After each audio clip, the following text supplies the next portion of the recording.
সোনাপাপ্পু মামলায় এই প্রথম কোনো আইপিএস অফিসারকে জিজ্ঞাসাবাদ। আইপিএস গৌরব লালকে জিজ্ঞাসাবাদ করছে ইডি। নির্ধারিত সময়ের আগেই সিজিও কমপ্লেক্সে পৌঁছন গৌরব লাল। আর্থিক লেনদেন সংক্রান্ত তথ্য সামনে রেখে তাকে জিজ্ঞাসাবাদ করা হচ্ছে, এমনই খবর সূত্রের। খাতায় কলমে আজও ফেরার সোনাপাপ্পুকেও আজ ফের তলব করেছে ইডি। এছাড়াও সান কনস্ট্রাকশনে কর্ণধারকেও আজ ফের তলব। মোথাবাড়ি কাণ্ডে তদন্তে এনআইএর হাতে গ্রেফতার আইএসএফ নেতা গোলাম রাব্বানি। তদন্তে নেমে প্রথম গ্রেফতার করল এনআইএ। এনআইএ সূত্রে দাবি, বিচারকদের ওপর হামলার ঘটনায় জড়িত এই গোলাম রাব্বানি। আজ সুপ্রিম কোর্টে ফের মোথাবাড়ি মামলার শুনানি রয়েছে। We are traveling alone.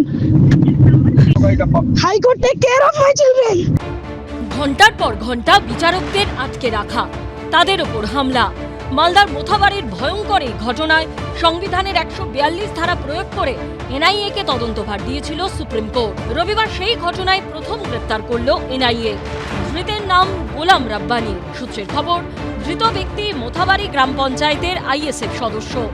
রবিবার মোথাবাড়ি থেকেই তাকে গ্রেফতার করে এনআইএ। আমাদের মাননীয়া মানুষকে ইনডাইরেক্টলি থ্রেট দেওয়ার জন্য বলেছিল, দুই একটা কেস দেবো, ঝুলিয়ে দেবো। উনি বুঝাতে চাইছেন যে টিএমসি ছাড়া অন্য কোনো দলের যদি থাকে তাদেরকে কেস দ্বারা বা যে কোনো পর্যায়ে তাদেরকে আমরা আটকে রেখে দেবো, যেন তারা তাদের বিকাশ ঘটাতে না পারে। এর আগে তো রাজ্যের পুলিশ অ্যারেস্ট করেছে আইএসএফ, তারপর মিম মানে ওএসির দলের, এরা তো সব দেখেছি। আসল ঘটনাটা সামনে আনতে হবে, সেটা এনআইএ আনবে কি? 1 এপ্রিল মোথাবাড়িতে সুপ্রিম কোর্টের নির্দেশে এসআইআর এর কাজে আসা বিচারকরা ভয়াবহ অভিজ্ঞতার মুখোমুখি হন। দুপুর থেকে বিডিও অফিসে আটকে রাখা হয় তাদের। মাঝরাতে কোনো মতে বেরোলেও রাস্তায় তাদের গাড়িতে হামলা চালানো হয়। প্রাণ ভয় কেঁদে ফেলেন এক মহিলা বিচারক। High Court, take care of my children. Take care of my children if something happens to me. এই ঘটনায় শতপ্রণোদিত হয়ে মামলা রুজু করে সুপ্রিম কোর্ট। সেই মামলায় সুপ্রিম কোর্টে প্রাথমিক অনুসন্ধান রিপোর্টও জমা দিয়েছে এনআইএ। এই পরিস্থিতিতে সূত্রের খবর, তদন্তে নেমে সিসিটিভি ফুটেজ খতিয়ে দেখে কয়েকজনকে জিজ্ঞাসাবাদ করে এনআইএর তদন্তকারীরা। সেই সূত্রেই সামনে আসে মোথাবাড়ি গ্রাম পঞ্চায়েতের আইএসএফ সদস্য গোলাম রাব্বানির নাম। বয়ানে অসঙ্গতি মেলায় রবিবার তাকে গ্রেফতার করা হয়। এনআইএ সূত্রে দাবি, বিচারকদের উপর হামলার ঘটনায় যাদের যোগ রয়েছে তাদের মধ্যে অন্যতম এই গোলাম রাব্বানি। একটা পরিকল্পনা মাফিক আইএসএফকে আটকানোর চেষ্টা হচ্ছে। আমরা কোনোভাবেই এটাকে বরদাস্ত করব না, আইনি লড়াই করব, এক নম্বর কথা।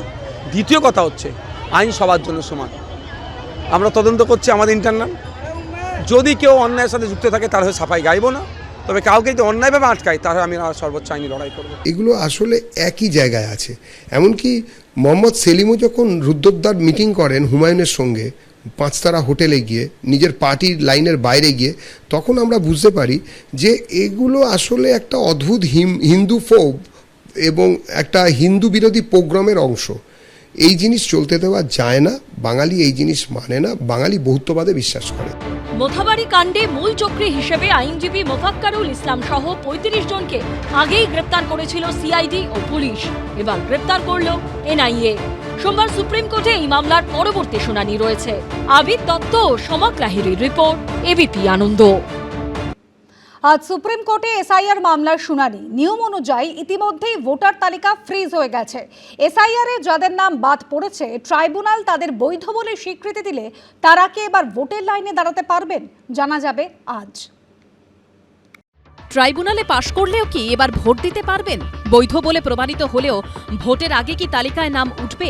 এসবের উত্তর পেতে সোমবার সুপ্রিম কোর্টের নির্দেশের দিকে তাকিয়ে রয়েছে পশ্চিমবঙ্গের বহু মানুষ। সর্বোচ্চ আদালতের নির্দেশের উপরই নির্ভর করছে এই ভোটারদের ভবিষ্যৎ। অন্যদিকে এই নিয়ে পাল্লা দিয়ে চড়ছে রাজনীতির পারদ।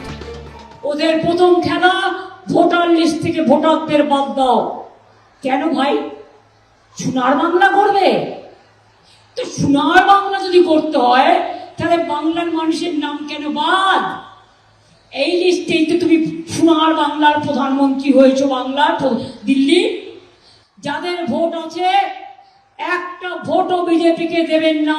যারা ভুয়া ভোটার তাদের কোনোভাবেই ভোট দেওয়ার অধিকার নেই, এবং যাদের নাম বাদ গিয়েছে তারা যদি প্রমাণ করতে পারে যে তারা সঠিক ভোটার, তাদের নাম আসা উচিত। এসআইআরে পশ্চিমবঙ্গের ভোটার তালিকা থেকে এখনো পর্যন্ত 90,83,345 জনের নাম বাদ গেছে। যাদের নাম বাদ পড়েছে তারা ট্রাইব্যুনালে আবেদন করতে পারবেন। কিন্তু প্রথম দফার ভোটার তালিকা সোমবার এবং দ্বিতীয় দফার ভোটার তালিকা বৃহস্পতিবার ফ্রিজ হয়ে গেছে। ফলে ট্রাইব্যুনালে আবেদন করে নিজেদের বৈধ ভোটার বলে প্রমাণ করতে পারলেও এবারের বিধানসভা ভোট কি দিতে পারবেন তারা, সে নিয়ে প্রশ্ন রয়েছে। সুপ্রিম কোর্ট জানিয়েছে সোমবার এই বিষয়টি বিবেচনা করা হবে এবং প্রয়োজন হলে উপযুক্ত নির্দেশ দেওয়া হবে। নির্বাচন কমিশনের দায়িত্ব হচ্ছে অবাধ নির্বাচন করানো, কিন্তু প্রথমেই তারা ফেল্ড এই কারণে যে পশ্চিমবঙ্গে লক্ষ লক্ষ মানুষ এসআইআরের নামে ভোটদান থেকে বঞ্চিত হচ্ছে। তাই প্রথম পর্যায়ে তারা ব্যর্থ, কারণ অবাধ নির্বাচন মানে অবাধ নির্বাচক মণ্ডলীর তালিকা। সেটা যদি সম্পূর্ণ না হয় তাহলে অবাধ নির্বাচন আমার মতে অসম্পূর্ণ। বিচারাধীন থাকা 60 লক্ষের বেশি ভোটারের মধ্যে অবৈধ বলে চিহ্নিত হয়েছেন 27,16,393 জন। ভোটার তালিকায় নাম তুলতে জেলায় জেলায় কাঁড়ি কাঁড়ি আবেদনপত্র জমা পড়ছে। জোগাড় Shyamaprasad Mukherjee national institute of water and স্যানিটেশনের এই ভবনে সেসবের নিষ্পত্তি করতে তৈরি হয়েছে ট্রাইব্যুনাল হেডকোয়ার্টার। রবিবার পরিকাঠামো খতিয়ে দেখেন কলকাতা হাইকোর্টের প্রধান বিচারপতি সুজয় পাল। সঙ্গে ছিলেন জুডিশিয়াল অফিসার ও নির্বাচন কমিশনের আধিকারিকরাও। জেলায় জেলায় যেসব আবেদনপত্র জমা পড়েছে সেগুলি সহ অনলাইনের আবেদনপত্র সব এসে পৌঁছবে জোকার এই ট্রাইব্যুনাল হেডকোয়ার্টারে।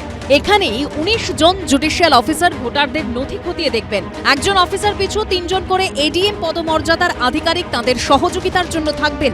এছাড়াও 200 জন মাইক্রো অবজারভার কাজ করবেন। নির্বাচন কমিশন সূত্রে খবর, সম্ভবত সোমবার থেকেই কাজ শুরু করবে ট্রাইব্যুনাল। অন্যদিকে সোমবারই 3 দিনের সফরে আসছেন এ রাজ্যের দায়িত্বপ্রাপ্ত senior deputy commissioner Gyanesh Bharti. উত্তরবঙ্গে আসছে নির্বাচন কমিশনের আরও একটি টিম। তার আগে রবিবার এসআইআর এর নামবাদের প্রতিবাদে পথে নামল দেশ বাঁচাও গণমঞ্চ। এটা একটা নোংরামি করছে, নোংরামি, যেহেতু ওদের হাতে পাওয়ারটা নির্বাচন কমিশনকে দিয়ে দিয়েছে। আর এই নির্বাচন কমিশনার রেফারি হয়ে পশ্চিমবঙ্গে এসে নিজেই খেলতে শুরু করে দিয়েছে। এই খেলাটা হবে না, এই খেলাটা খেলতে পারবে না ওয়েস্ট বেঙ্গলে। ওদের যে অত্যাচার, ওরা আসার পর যে টর্চার আরও বাঙালির উপর শুরু হবে, সেটা ভয়ানক হবে, এটা আমরা বুঝতে পারছি। একই ইস্যুতে সরব হয়েছে the educationist forum West Bengal. Article 142 कहता है कि न्याय के लिए सुप्रीम कोर्ट कुछ भी कर सकता है, सारा देश का कानून को साइड में रख सकता है, कहता है न्याय के लिए जरूरी है। और सुप्रीम कोर्ट ने उसको इन्वोक किया है इस केस में। ये जो जुडिशियल एडजुडिकेशन प्रोसेस, इसका कहीं कानून में कोई प्रावधान नहीं है। सुप्रीम कोर्ट ने आर्टिकल 142 के तहत किया है, तो अगर वो आर्टिकल 142 के तहत वो कर सकते हैं तो आर्टिकल 142 के तहत ये भी कर सकते हैं। সব মিলিয়ে ভোটের দিন 10 আগেও এসআইআর নিয়ে প্রশ্ন বিতর্ক চাপানো তো থামছে না। অনির্বাণ বিশ্বাস, আশাবুল হোসেন ও শান্তনু নস্করের রিপোর্ট, এবিপি আনন্দ। এবিপি আনন্দ, এগিয়ে থাকে, এগিয়ে রাখে।